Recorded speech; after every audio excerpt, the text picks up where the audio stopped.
Hello students. So today we will be covering our next topic, and this will be the last topic of this chapter also. Evaporation causes cooling. In last previous video we had covered with what is evaporation and what are the factors affecting the evaporation. Now we will study how evaporation causes cooling. जहाँ भी जब process of evaporation होता है तो उससे cooling हो जाती है सरफेस पर. ऐसा क्यों होता है and how does it happen and what are the various examples in your daily life which you will see and you will get to understand that yes, evaporation causes cooling.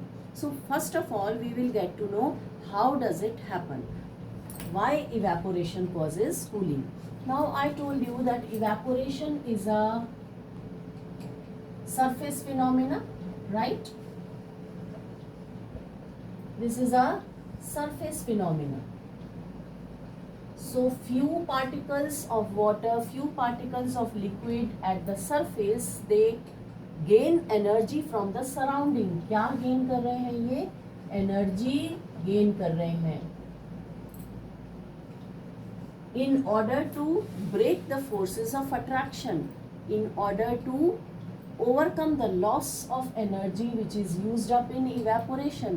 So they are gaining energy from the surrounding or from the surface. जिस भी surface या surrounding के वो touch में हैं वहाँ से वो particles जो हैं surface के particles वो energy absorb कर रहे हैं, gain कर रहे हैं. अब जिस भी सरफेस से वो एनर्जी अगर एब्जॉर्ब कर लेंगे तो सरफेस के पास या सराउंडिंग्स के पास जो हीट थी, हीट एनर्जी एब्जॉर्ब कर रहे हैं ना ये, तो हीट एनर्जी जो है वो कम हो जाएगी. हीट एनर्जी कम हो गई मतलब कि क्या हो गया? Cooling. So that is why when evaporation takes place, cooling takes place. Why? Because the particles absorb heat energy and as a result from the surface, from the surrounding, और उस heat energy के absorption से surrounding के पास energy जो है कम हो जाती है, और energy कम हुई, heat energy कम हुई मतलब कि cooling हो गई, right? So that is why this reason you will give in order to solve the reasoning based questions. अब कौन से questions, कौन से daily life के examples हम देखेंगे. Suppose एक बहुत सिंपल सा एग्जाम्पल है, you on your palm you pour some acetone. Acetone क्या होता है? It is a major ingredient of nail polish remover. सबने देखा होगा नेल पॉलिश रिमूवर घर में. सो जैसे ही आप नेल पॉलिश रिमूवर उसमें एसीटोन होता है, acetone. So this changes into vapour, this liquid changes into vapour very quickly. बहुत जल्दी ये वेपराइज हो जाता है. क्यों हो जाता है? क्योंकि इसका बॉइलिंग पॉइंट जो है वो कम है. वाटर को अगर आप डालेंगे अपनी पाम में तो वो वेपर्स में चेंज नहीं होगा इतनी जल्दी. आप देखेंगे, आप लेके खड़े रहिए, वेपर में चेंज होगा वो? No. Why? Because it's boiling point is high in comparison to acetone. Acetone का बॉइलिंग पॉइंट कम है, दैट इज़ वाई वो बहुत जल्दी वेपराइज हो जाता है. सो ऐसा लिक्विड हमने अपनी पाम में डाला, एसीटोन, नेल पॉलिश रिमूवर डालते हो ना, अब जैसे ही आप उसको पाम पर डालोगे आपको बहुत कूल लगेगा वो एसीटोन. आपकी पाम बिल्कुल कूल महसूस करेगी. Why this happens? Why? Because again you have put acetone. Acetone जैसे ही डाला, आप सरफेस क्या है? The particles of acetone, the particles of liquid, they will absorb. Acetone के लिए अवेलेबल सरफेस अब इस समय कौन सा है? आपकी palm. That is the surface, that is the surrounding. So उस सराउंडिंग से, उस सरफेस से the particles of acetone will absorb energy, heat energy. Why? In order to evaporate, in order to carry out the process of evaporation, right? So अब heat energy absorb कर ली, तभी तो वो लिक्विड स्टेट गैस में change हो पाएगी. Evaporation मतलब लिक्विड टू गैस में चेंज हो पाएगी. क्यों? क्योंकि इसको एनर्जी क्यों चाहिए? क्योंकि ये लिक्विड तो अभी फोर्सेस ऑफ अट्रैक्शन से बंधा हुआ है. इसको थोड़ा कम करना पड़ेगा. फोर्स ऑफ अट्रैक्शन को कम करने के लिए क्या चाहिए? इसको हीट एनर्जी चाहिए. और वो इसे कहाँ से मिलेगी? सरफेस से, सराउंडिंग एसीटोन के लिए अभी क्या है आपकी palm, so it will absorb heat energy from your body, from your palm, and as a result जब वहाँ से हीट एनर्जी एब्जॉर्ब हो गई तो आपकी पाम में हीट एनर्जी कम हो गई, and that is why you feel cool, your palm feels cool when you pour acetone on it. Understood? तो सिंपल सा यही दो चीज़ें हैं कि जब इवेपोरेशन होगा तो हीट एनर्जी सराउंडिंग से एब्जॉर्ब होगी। Why? In order to change from liquid to gas, heat energy is required in order to break the forces of attraction. ठीक है, इवेपोरेट होने के लिए, तो इसीलिए हीट एनर्जी एब्जॉर्ब होगी तो कूलिंग होगी, right? So that is why this is cooled. Another example, very simple example, these days summer days में people sprinkle water on hot floors और roofs. why? क्यों डालते हैं वो ऐसा गर्म फर्श पर पानी? why? because when they sprinkle water on the hot surface, what will happen?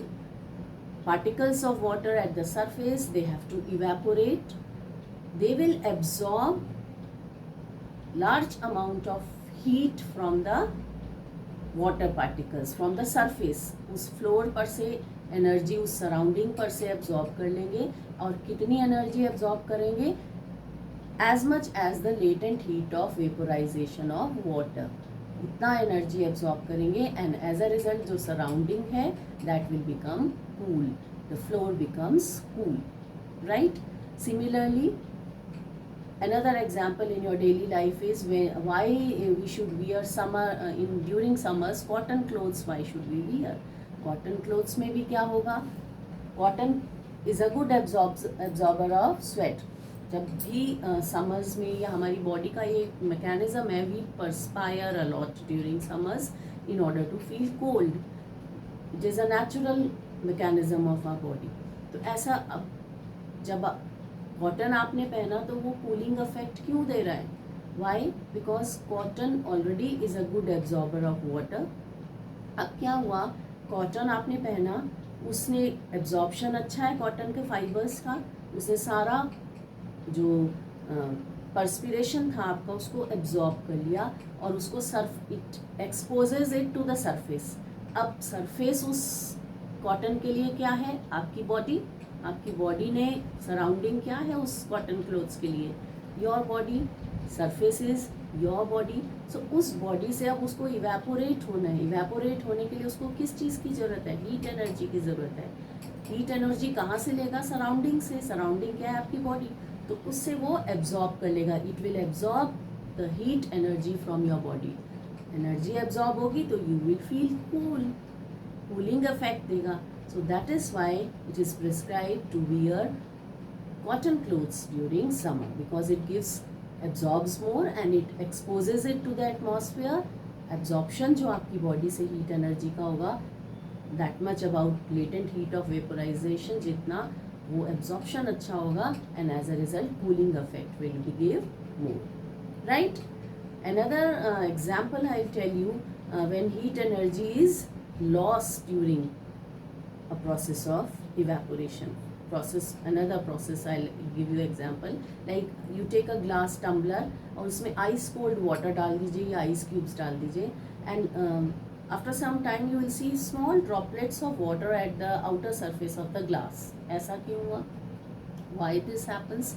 Because surrounding में air में जितना भी water vapor है उसने glass के contact में आके energy lose कर दी, और जब एनर्जी लूज कर दी तो जितना भी गैसियस स्टेट में वाटर था ना, गैसियस स्टेट थी ना, वेपर्स जो थे वो किस में कन्वर्ट हो गए? लिक्विड में, राइट?